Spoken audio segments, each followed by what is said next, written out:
Good morning students. आज हम grammar topic करेंगे अनेकार्थक शब्द। पहले हम ये समझते हैं कि अनेकार्थक शब्द हम किसको कहते हैं। इसके मतलब से ही हमें पता लग रहा है अनेकार्थक, जिसके ऐसा शब्द जिसके अनेक अर्थ निकल रहे हों। शब्द एक ही है लेकिन उस एक शब्द के बहुत सारे अर्थ निकलते हैं। देखो, एक होता है वर्ड, हिंदी का शब्द है बाल। बाल हमें तो पता है ना, बाल का मतलब ये केश होते हैं जिनको, जो हमारे सिर के ऊपर हुए हैं बाल। लेकिन यही जो शब्द है बाल, इसका मतलब होता है बच्चा, बालपन, बचपन। तो वो बच्चा। और बाल का मतलब होता है गेहूं की बाली। जैसे अभी गेहूं लगी हुई है ना, गेहूं को काट रहे हैं किसान, तो जो किसान गेहूं की बालियां काट रहे हैं उसको भी हम बाल कहते हैं। तो शब्द हमारे पास एक है बाल, लेकिन उसका अर्थ है बच्चा, केश और गेहूं की बाली। बिल्कुल इसी तरह कर। कर का मतलब क्या होता है? कर हम हाथ को कहते हैं। कर का मतलब होता है हाथ, हमारे हाथ। लेकिन कर का एक और अर्थ भी निकलता है, सूंड। हाथी की सूंड होती है ना, उसको भी कर बोलते हैं। उसका भी मतलब कर ही होता है। और एक कर होती है सूरज की किरणें। सूरज की किरणों को भी हम कर कहते हैं। और एक और होता है कर, टैक्स। एक और अर्थ भी है इसका, टैक्स। हम टैक्स देते हैं ना, जो सरकार को टैक्स देते हैं, तो वो होता है कर। कर का मतलब टैक्स, कि मैंने अपना कर चुका दिया, टैक्स दे दिया। कर हाथ, एक होता है हाथ, सूंड, किरण और टैक्स। एक और शब्द देखिए, नाग। हमें तो पता है ना कि नाग का मतलब होता है सांप, ये हमें पता है। लेकिन नाग शब्द का अर्थ हाथी भी होता है और बादल भी होता है। तो एक शब्द जिसके अनेक अर्थ निकलते हों, उसे हम अनेकार्थी शब्द कहते हैं। किसी एक शब्द के जब बहुत सारे अर्थ होते हैं तो उन्हें हम अनेकार्थी शब्द कहते हैं। डेफिनेशन आपको क्लियर हो गई होगी इसकी। तो पर्यायवाची में और अनेकार्थक शब्द में यही फर्क है। पर्यायवाची शब्द में जब एक शब्द होता है तो उस एक शब्द के, पर्यायवाची का मतलब है कि एक शब्द जिसके जितने भी अर्थ निकलते हैं सबका मीनिंग एक है। लेकिन अनेकार्थक शब्द में एक शब्द, उसके अर्थ भी अलग होते हैं। हमारे पास अलग अलग पिक्चर्स आ जाती हैं। लेकिन पर्यायवाची में एक ही पिक्चर रहती है। नाम बहुत सारे हैं लेकिन पिक्चर एक ही रहती है। तो अनेकार्थक शब्द में 1 to 9 शब्द हैं जो हमने PT1 में करनी है। एक एक करके हम उसको समझते हैं। 9 तक अंडरलाइन कर लीजिए, उसको लिख लीजिए कि 1 to 9 तक PT1 में है। पहला शब्द है राग। एक राग होता है ना, उसका संगीत से रिलेटेड होता है, संगीत की ध्वनि राग को, जो जैसे स रे स र ग म, सरगम होती है ना, ये बिल्कुल ऐसे ही ये राग है, एक संगीत की ध्वनि। एक प्रेम, मेरा उससे राग है, राग का मतलब होता है प्रेम। और एक आकर्षण, किसी को अट्रैक्टिव करना, उसको कहते हैं हम आकर्षण। तो राग शब्द के 3 अर्थ निकल आए हैं, प्रेम, संगीत की ध्वनि और आकर्षण। अशोक। अशोक हमें पता है ना कि सम्राट अशोक थे एक तो। अशोक राजा थे ना, कलिंगा की लड़ाई जिन्होंने लड़ी थी। एक होता है अशोक का पेड़। पेड़ भी होता है, अक्सर हम घरों में लगाते हैं, लंबे लंबे पत्ते होते हैं जिस पेड़ के, हम अपने घर की शान बढ़ाते हैं वो पेड़ लगाकर। और एक अशोक, ये इसका मतलब है अशोक। इसमें क्या है? उपसर्ग।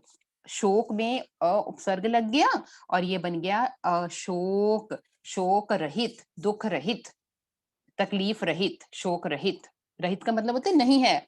जिस भी शब्द में लग जाएगा, इसका मतलब है कि वो चीज उसमें नहीं है, शोक से रहित। गुण। गुण शब्द है, गुण का मतलब है कौशल, उसमें इतना कौशल है, टैलेंट। एक शील, स्वभाव की विशेषता बता रहा है, एक बहुत शील है वो। एक रस्सी को भी हम गुण कहते हैं। और स्वभाव, स्वभाव भी गुण ही होता है। तो गुण के 4 अर्थ हैं, कौशल, शील, रस्सी और स्वभाव। तात। तात श्री याद है ना, महाभारत में करते हैं हम। तो तातश्री, तात के मतलब 3 होते हैं। एक तो जिनको हम बड़ों को इज्जत दे रहे हैं, हमसे बड़ा है कोई, वो तात। एक पिता, पिता भी हमारे उनको तात कहते हैं। और एक पूज्य, जो हमें बहुत पूज्य है, जिनकी हम बहुत भगवान की तरह पूजा करते हैं, पूज्य। तो तात के अर्थ 3 हो गए, पिता, पूज्य और बड़ा। सारंग, सारंग का मतलब होता है हाथी, मोर, सांप। 3 अर्थ हो गए सारंग के, हाथी, मोर, सांप। कल, कल एक मशीन है, जैसे आजकल कल पुर्जे, मशीन के पुर्जे, वो मशीन। एक आराम, आराम फरमाना, इसका मतलब बिल्कुल विश्राम करना। और एक कल आने वाला दिन, और एक जो बीता हुआ दिन है, वो भी तो कल ही होता है ना। कल मैं यहाँ गई थी, तो जो कल बीत गया वो भी कल है, जो आने वाला है वो भी एक कल है। आराम और मशीन, ये कल के अनेकार्थक हैं। क्षेत्र, क्षेत्र का मतलब होता है कोई एरिया। तो क्षेत्र, तीर्थ, तीर्थ स्थल, तीर्थ, देह, खेत, देह हमारा शरीर को कहते हैं हम, खेत और मैदान। सबके मीनिंग अलग अलग है। खेत अलग होता है, मैदान अलग होता है, देह अलग है और तीर्थ अलग है। तो क्षेत्र के 4 अनेकार्थक हैं, तीर्थ, देह, खेत और मैदान। माधव, 6th में हमने ऐसे किया था वसंत ऋतु। तो जो वसंत ऋतु है वो माधव भी है। माधव का मतलब होता है श्री कृष्ण, श्री कृष्ण को बहुत प्रिय है ये ऋतु। और जो वसंत ऋतु है, श्री कृष्ण स्वयं कहते हैं कि वो खुद ही वसंत ऋतु हैं। तो माधव एक श्री कृष्ण का नाम भी है। तो माधव के कौन कौन से अर्थ हो जाएंगे?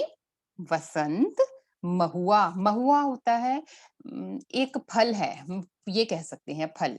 और श्री कृष्ण, ये तीनों ही माधव के अनेकार्थक हैं। सर, सर का मतलब होता है तालाब, तीर और चिता।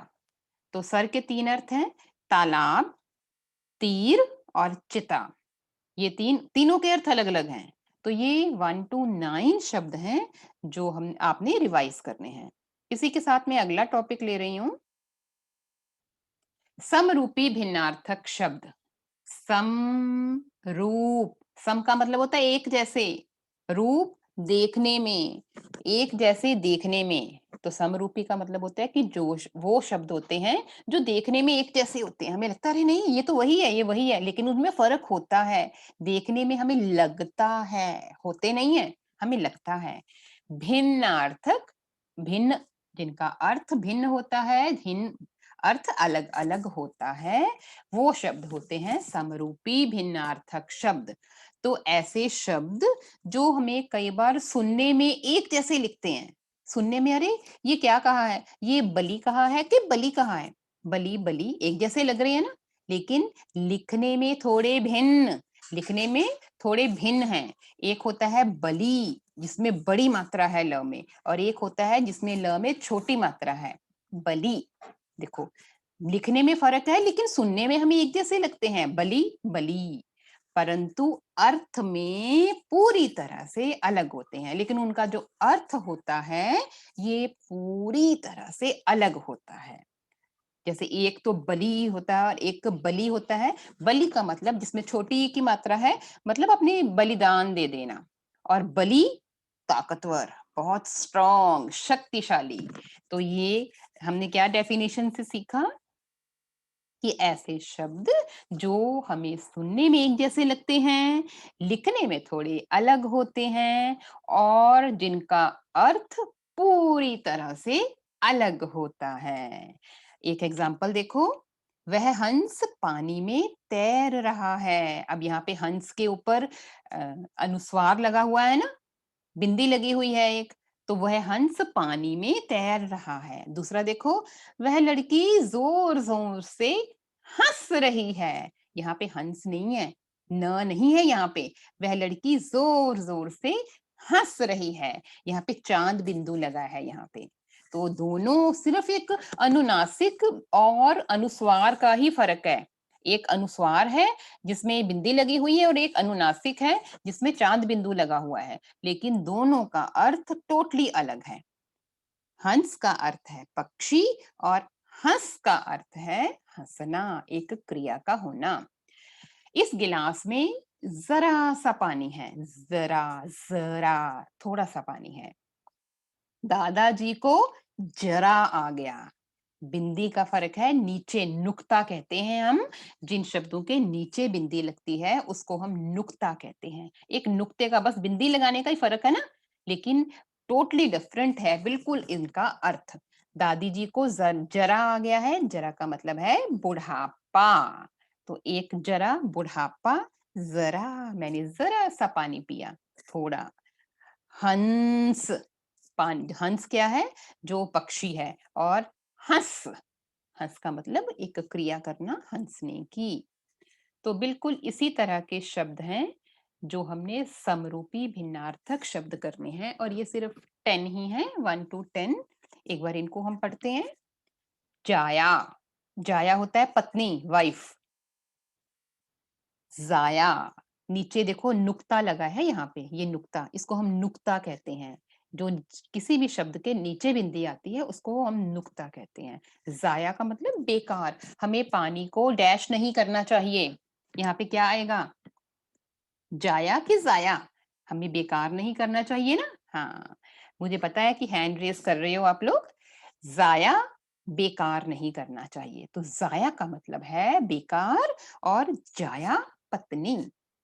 कली, कली, एक सिर्फ और सिर्फ एक छोटी ई और एक बड़ी ई, लेकिन दिखने सुनने में हमें एक जैसे भले ही लगे, लेकिन ये लिखने में अलग है और इनका अर्थ तो पूरी तरह से अलग है।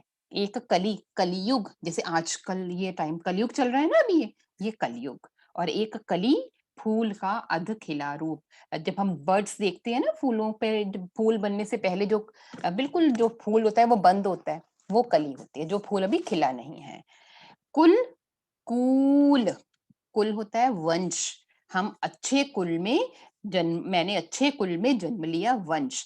और एक कूल, कूल किनारा, वह यमुना नदी के कूल पर बैठा है। कूल का मतलब किनारा, गंगा के कूल पर बहुत भीड़ है, गंगा के कूल पर का मतलब है किनारे पर। बलि और बली आ गया ये वर्ड, बलि का मतलब बलिदान, और बली बलशाली, ताकतवर, हम यहाँ पे ताकतवर भी लिख सकते हैं। बार, वार, बार मैंने कई बार तुम्हें कहा है, तो दफा हो गया ना ये, कई बार कोई चीज कहना। और वार, आज शनिवार है, आज शनिवार है ना आज, तो वो वार, वो दिन, उसको हम वार कहते हैं। पथ, पथ्य, पथ होता है रास्ता, राह, और पथ्य आहार, भोजन। जो पथ्य हमें, जब हम कई बार बीमार होते हैं तो रोग हमें कहा जाता है ना, डॉक्टर कहता है तुमने ये आहार लेना है, तो डॉक्टर हमें कहता है तो आपने ये पथ्य लेना है, ये खाना खाना है, लिमिट में खाना है, ये खाना है, खिचड़ी खानी है, चाय नहीं पीनी, तो वो पथ्य आहार जो खाना हम खाते हैं। चर्म, चरम, फर्क है बोलने में। एक चर्म, चमड़ा, मेरे पास चमड़े का एक बैग है। चरम, अंतिम, यह नहा कहानी अपनी चरम सीमा तक पहुंच गई। चरम अंतिम, बिल्कुल एंडिंग जब हो जाती है, तो ये चरम अंतिम, कोई चीज, किसी चीज का अंतिम होना, अंत होना, अंतिम पड़ाव पे जब कोई चीज पहुंच जाती है। सर्ग, स्वर्ग, सर्ग होता है एक लेसन का एक पार्ट, एक अध्याय। जैसे रामायण, क्या मैंने एक अध्याय या मैंने एक सर्ग पढ़ लिया, एक पाठ पढ़ लिया है, एक पाठ, पाठ है यहाँ पे। सर्ग का मतलब होता है कि एक एपिसोड, वो हमने पढ़ लिया है। एक स्वर्ग, हमें पता है कि अगर स्वर्ग, मरने के बाद लोग स्वर्ग जाते हैं, हर व्यक्ति स्वर्ग का ही इच्छुक होता है, सबको, हर कोई यही चाहता है ना। तो स्वर्ग और सर्ग। अतल, गहरा, जो चीज बहुत गहरी है वो अतल। और अतुल, अतुल अनुपम, निराला, जिसके समान कोई दूसरा नहीं है, बिल्कुल अद्भुत, ये अतुल होता है। लौटना, वापस आना, लौटना, लेट कर आराम करना। यहाँ पे लौटना का जैसे सांप लौटता है ना जमीन के ऊपर, कई बार बच्चे भी लौटते हैं। जब मम्मी से नहीं मम्मा मैंने ये लेना है, नहीं अगर मम्मी कहती है नहीं लेना तो बच्चे जमीन पर लेट के लौटने लग पड़ते हैं, ये वो वाला लौटना है। और एक लौटना जहाँ पे बड़े ओ की मात्रा आ जाएगी वो है वापस आना। मैं फिल्म देखकर लौट गया। तो ये 1 to 10 तक आपने समरूपी भिन्नार्थक शब्द आज करने हैं।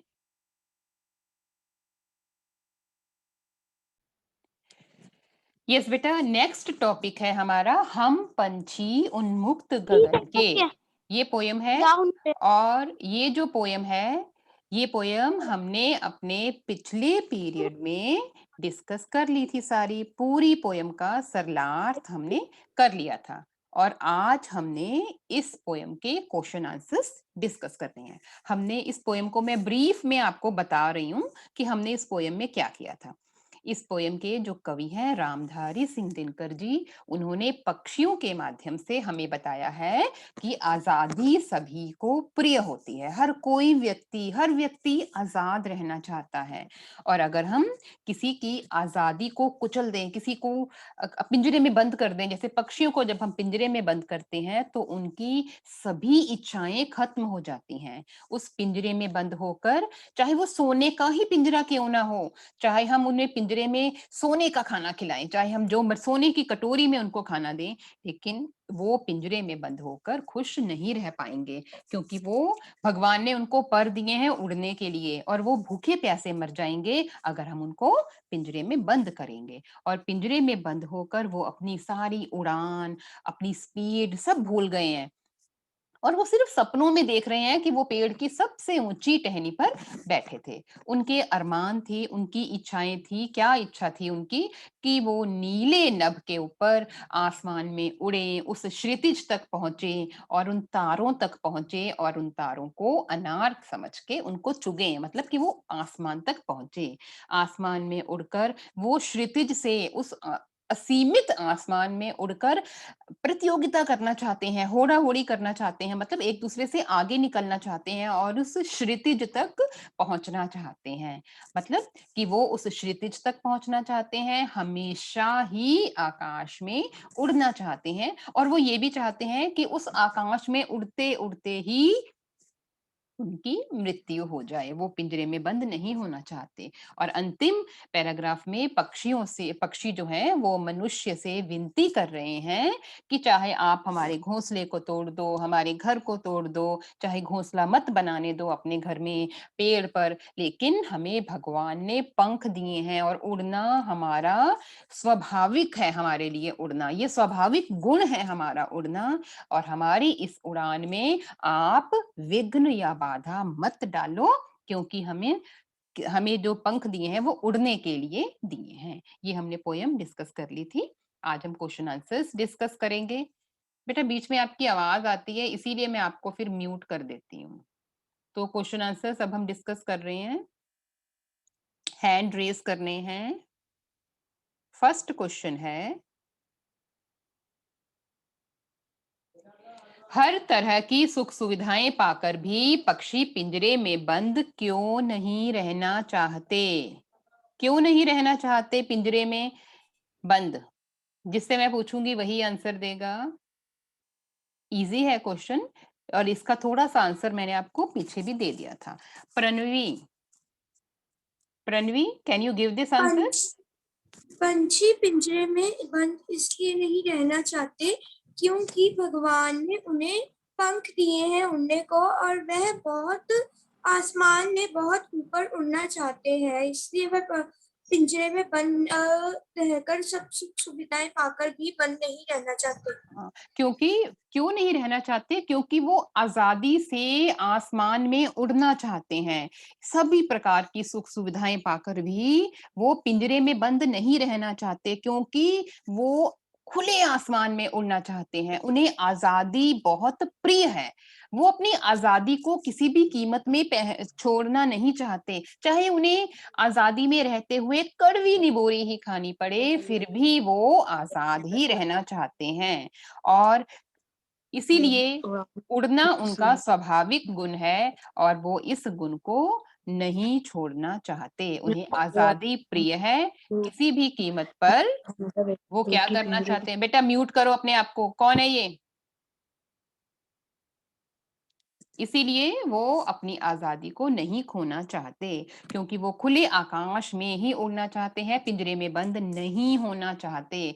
खुले आकाश में उड़कर ही वो अपनी सभी इच्छाओं को पूरा कर सकते हैं। इसीलिए वो पिंजरे में बंद नहीं होना चाहते। पक्षी, नेक्स्ट क्वेश्चन है, पक्षी उन्मुक्त रहकर अपनी कौन-कौन सी इच्छाएं पूरी करना चाहते हैं? Very easy question. पूरे चैप्टर में हमने यही तो किया है ना, कौन-कौन सी इच्छाएं वो पूरी करना चाहते हैं।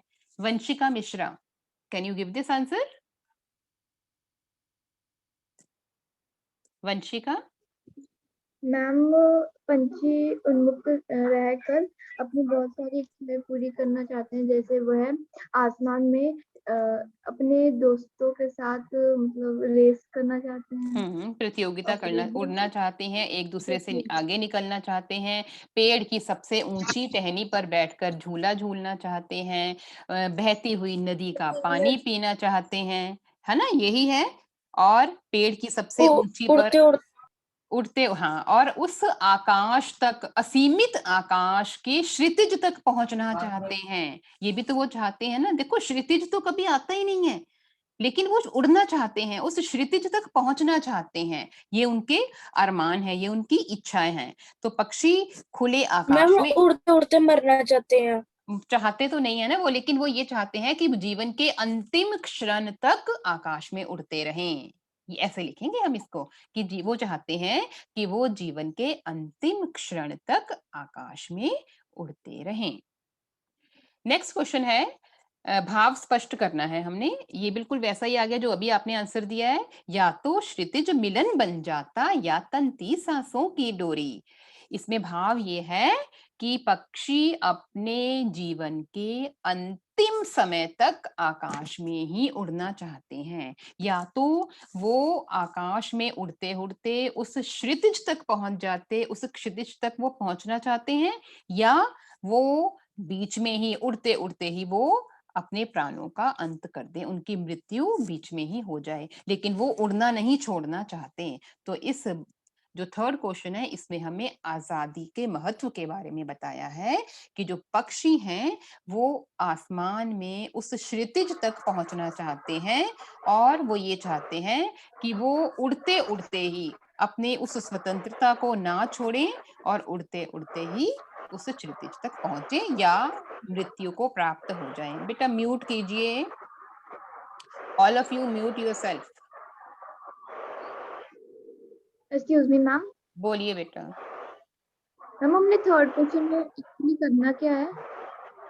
बता रही हूँ बेटा, थर्ड क्वेश्चन जो है, थर्ड क्वेश्चन में हमने भाव स्पष्ट करना है कि कवि इसमें हमें क्या कहना चाहता है, हिडन मीनिंग क्या है। सिंपल सा मीनिंग तो इसका यही है ना कि भाव स्पष्ट करने का यहाँ पे मतलब है कि या तो पक्षी पक्षी क्या चाहते हैं, वो उस क्षितिज तक पहुंचना चाहते हैं, उड़ते उड़ते उस क्षितिज तक पहुंचना चाहते हैं, और वो ये चाहते हैं कि या तो वो क्षितिज तक पहुंच जाएं या क्षितिज तक पहुंचते पहुंचते इन बिटवीन ही उनकी मृत्यु हो जाए। वो अपनी आजादी को खोना नहीं चाहते हैं, वो क्षितिज तक जाना चाहते हैं या मृत्यु को प्राप्त होना चाहते हैं। इसका भाव ये है कि पक्षी पूरी उम्र आजाद ही रहना चाहते हैं, और वो चाहते हैं कि उनकी जो मृत्यु है वो उड़ते उड़ते ही हो, पिंजरे में ना हो, हम उनको पिंजरे में बंद ना करें। यही यहाँ पे हमें कवि कहना चाहते हैं।